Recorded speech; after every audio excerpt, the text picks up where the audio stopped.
What's up, Tesla family? It's Ray J back with another video. And in this one, I want to break down what's happening with Tesla's SPY and the overall markets. I'm also going to talk about some very important factors coming out for Tesla's future, as we're seeing some talks about some wireless charging devices that could be released very soon. But let me just note that I am not a financial planner, so take nothing I say as financial advice. And also, if you guys can, please check out my Weeble link. If you deposit any amount of money, you're guaranteed 12 free stocks. If you deposit $500, you're guaranteed 20 in total, and deposit $25,000 more and you're guaranteed 75. The offer ends very soon, in just about 13 days from now. Anyways, now let's talk about the market. So right now, Tesla's holding up nicely. The market's pushing to very close to all-time highs right now on the S&P 500. The QQQ is holding up very nicely as well, which is exactly what I predicted would happen in my morning video. And right now, Tesla is also kind of like lackluster. So I say that because when you look at the market, usually Tesla should have a beta above 2.0, which means that Tesla should be up at least 1.4% because it tends to be, twice of what the Nasdaq is typically up in the QQQ. We're only up about 0.2%. That's because of the NHTSA investigation that was announced. Tesla's a little bit lackluster. Also, Tesla's very choppy for the time being because there's not really much coming out until earnings. I think it's just waiting for earnings, which is just a couple of trading days away. It's not that far away from now. So I just wanted to call that out. So, anyways, let's talk about the news real quick. Then I'll break down what's happening with the charts in more detail. So there's been a lot of talk about Tesla's wireless EV charger, and it's getting a lot of exposure right over here. Now, there's been a lot more details coming out about it as it was being showcased during the robotaxi unveiling, and there's been a lot of talk about how they can be very, very efficient relative to wireless or relative to wired charging, basically. So, very, very cool stuff in my personal opinion. It makes things a lot more easy for users, and then the main idea here is the fact that from the way that this is going to be used, the Cybertruck, for example, has inductive charging connectors that could be retrofitted with wireless charging pads as well. But what's happening is they have these wireless chargers just like these, which are hands free. And the whole idea is when you have a robo taxi that is going out there doing its services for the world, it could come back to where it needs to be, excuse me, then start charging on its own, which makes everything pretty much just like passive for the users that own the Tesla. So that's what the main idea is. I think that this would be very, very cool. The specific details are still yet to come out about, how efficient it will be, what it's actually going to be like until we see like more details about the prototypes. But it's still very, very cool in my personal opinion. Some of them are saying that it's not really at the level of fast charging yet. It's actually going to be a little slower than that, but that's okay because as time goes on, I do believe these will become a lot more efficient. For now, and then typically when people charge these, right, they could, excuse me, they could leave them like overnight, so it gives it a lot of time to really, really catch up. So even if it's not using fast charging technology, it could still be very, very effective for people out there. So that's just like for the time being. It definitely could change as time goes on and become even more effective, but still very, very cool stuff nonetheless. So with that being said, in my personal opinion, this is cool. I think that this could be very, very effective for the robotaxi, and this is very, very bullish for Tesla's long term. Tesla could sell these separately as another product that could generate more revenue, and it could be very, very useful in many different ways. So very, very cool stuff. As far as the market goes, we had a couple of Fed speakers. We had Bostic becoming a little bit more optimistic about the economy. The market's been pushing them amidst their speech. And besides that, there's not really a whole lot else that's going on. I just want to say that going into next week, we just have like Cash Card giving a speech. Very minor data, nothing too crazy. I guess I'll go into more details about next week in my next video.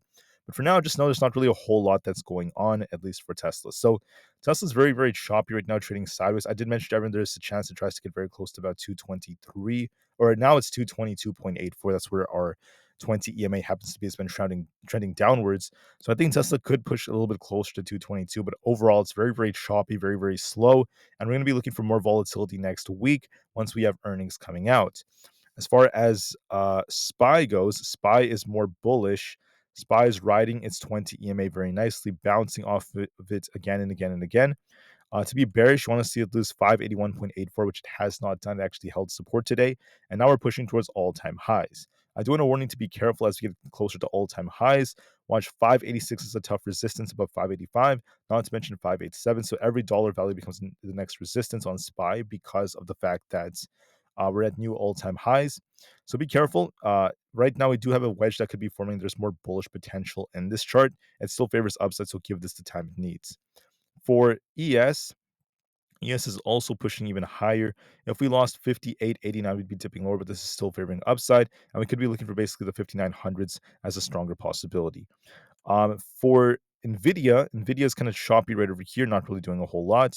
If we end up losing basically 137, we're looking for a dip back down to 136. That's where this gap happens to be. If we push higher, we're looking for basically 140. Instead, we're kind of choppy right now, not really doing much.